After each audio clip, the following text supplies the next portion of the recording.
What's up, guys? Barry Game here, back with some more Idle Heroes on the Sun Devourer EOS account. A lot of progression has been made as far as just overall power for heroes and such.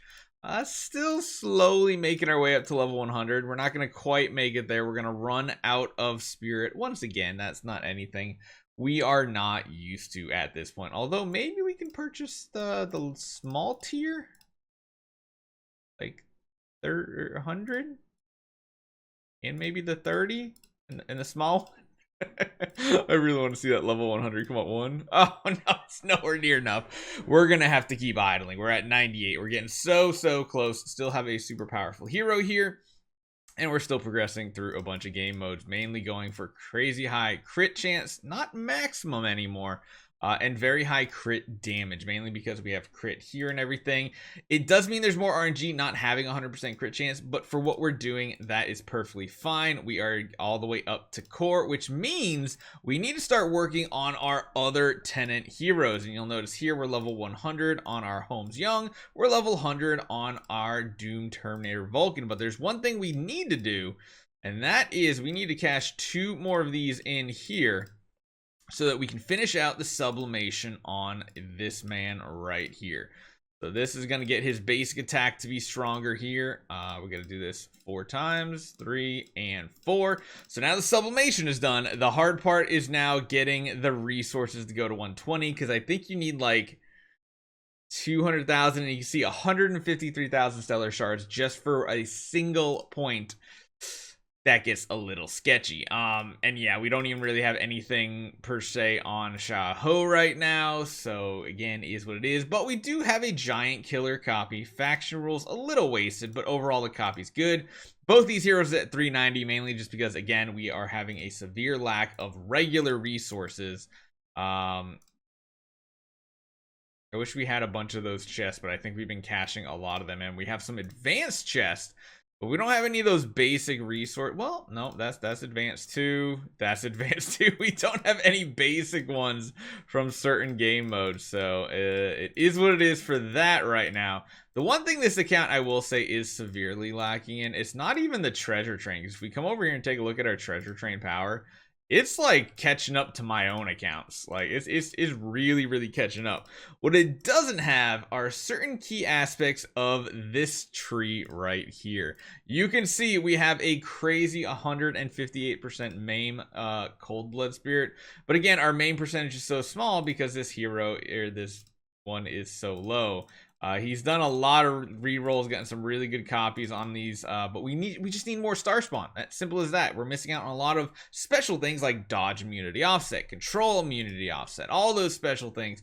We're missing out on them. However, we are still making progress. Now, we can't take this hero past this right here because the temple will not allow it. We've been talking a ton about the temple because it is very important. If we want to get a hero up to this next level here, well, that means we have to get to level 4. In order to get to level 4, we need to have a lot more power on other heroes, which means the main focus is shifting on this account to getting more spiritual essence, because both of these heroes...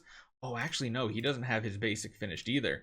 So we need to finish his basic as well, but we need spiritual essence and stellar shards to get them up to be awakened, essentially, with the transition temple. However, in the meantime, this still means we're going to be able to do a lot of strong, fun things here. So let's jump back into the Void campaign. We left off on chapter 4.2 here, making really good progress. There's really nothing else that unlocks except just more Core of Origin shards from here on forward. So let's start progressing. The other thing is, I know he progressed a decent amount here in Hollow, which probably just split the team in 2.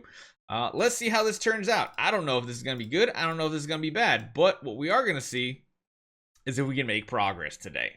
Little update, because it's been over a week since we've actually shown anything here. It's really going to come down to the power. I'm wondering if we should just go with like a round 1 Doom Terminator Vulcan active 2. I don't know what other artifacts we have at our disposal, but so far so good when it comes to these enemies here. And really it's just coming down to a huge active from our EOS. We can't put burn dots on Cthulhu. Doesn't seem to matter, so that is easy peasy. It's literally like the same wave over and over with a slight modification, which I'm not mad at, because that means a couple waves that are some nice, easy progression, hopefully. Oh, wait, we have the wrong one. Although, I wonder if, well, we can poison them still. And the sun still does direct damage end of round. I think Starhawk Holmes Young, with all his potions building up on the side, is actually strong enough. Look at that finish. I love it. Now, King Barton's immediately becomes more difficult because there are those counterattack damage hits. Those hurt a lot. They also stun, but I'm hoping... Yeah, that was actually easier than I thought it was going to be. Unbending Will kind of playing a big role instead of Balanced Strike there. So I'll take it. It's GG. It's good. It's the EOS doing what EOS does. There's two Gustins, and you guys know my love-hate relationship with Gustin right now. He is so triggering if he lines up on the wrong heroes, because he can basically just one-shot your whole team, like right there, basically one-shotting our EOS, and EOS is gonna die, potentially. The question is, once again, can our Star Alchemist Holmes Young finish the battle out with his poison and the Sun Devour EOS dot, which it's close. It's definitely close. If we just don't get the Gustin linked up to our Sun Devour EOS in round 1, I think we're fine. We just had really bad luck there. Oh my god, of course she's linked up. Of course. But Vulcan came in and did some huge damage right there. Holy cow. Vulcan almost matching our EOS on that round 1 active, which was really, really impressive. I'm surprised it turned out that well, to be honest. Okay, let's keep going. Let's see if we can keep progressing through these waves. We have survivability thanks to Star Alchemist Holmes Young. We have basically, well, I was going to say an active every round by EOS, but then she gets CC. Doesn't matter, because Vulcan now with Giant Killer comes in and cleans up the mess. And this team is surprisingly looking strong. This is a very, very unconventional setup going for Sun Devour EOS into Star Alchemist Holmes Young as a second hero, but it is working. Please die. Stop with the poison. Stop with the poison. Come on, man. Let's take out those Oberons. And again, some of this is RNG because remember, we're not running 100% crit chance anymore. We are slower than the enemy, so running the speed stone might not be that important. We could probably go back to the crit attack stone now that I think about it, because it's not really doing much for us. Back to crit attack. It means we're capped out on crit damage, which means we don't need that, which I guess means we could go back to crit chance if we wanted to. And then it's a guaranteed crit, which I guess that could be better. Because again, if we're already going after the enemy, it doesn't really matter how fast our hero is if we're going after. The only speed that matters is within your own team, but shouldn't be a problem. And immediately you see a huge difference in damage getting output there, which is just really, really nice to see.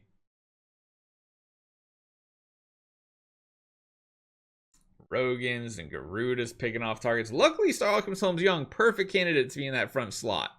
Tons of healing. Didn't quite get the kill, though, which is a little scary. Might need to build our EOS more offensive for this one because we have Garuda actives incoming. Yeah, we're going to have to really go crazy on this damage setup. So, crit attack. We are going to go back to all-out offensive here. We are also going to go... There's no way we can outspeed that enemy. We can go for more holy damage. So we're like no damage reduction, nothing here.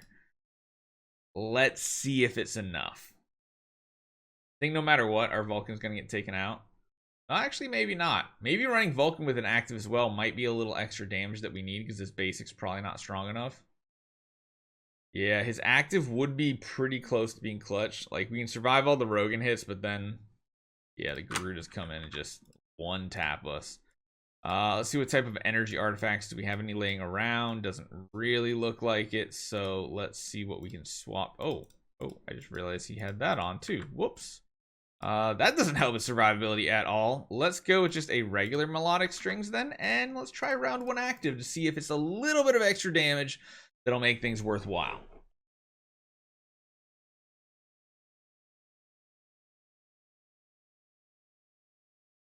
Okay, and now our turn. That didn't feel like a ton of damage, but That actually really did. Holy cow. This is close. Oh no, this is actually just a clear. My goodness, Vulcan. Yes, my dude. Vulcan with some energy in round one, doing some damage because at least the enemy's going, so he is getting ammo stacks built up. You can see the stacks building up on his aura back here. And yeah, if that's gonna work, more round one damage, especially against Garudas, I will most definitely take it because if you can take out some Garudas, that's pretty important. Luckily, there's only one left and the clear. Yeah, I'm really liking this setup here. So we're already on to the 10th battle of this chapter, stage 4 to 10. And let's see if we just get a win right here. We might. I love this combo. Oh god. All right, yeah, but no, we're stopping here right now. I do not feel like 4-3-1 right now, but this team is really coming together and I love it. So hopefully you guys enjoy this one. Let me know what you guys think. I'll see you guys next time.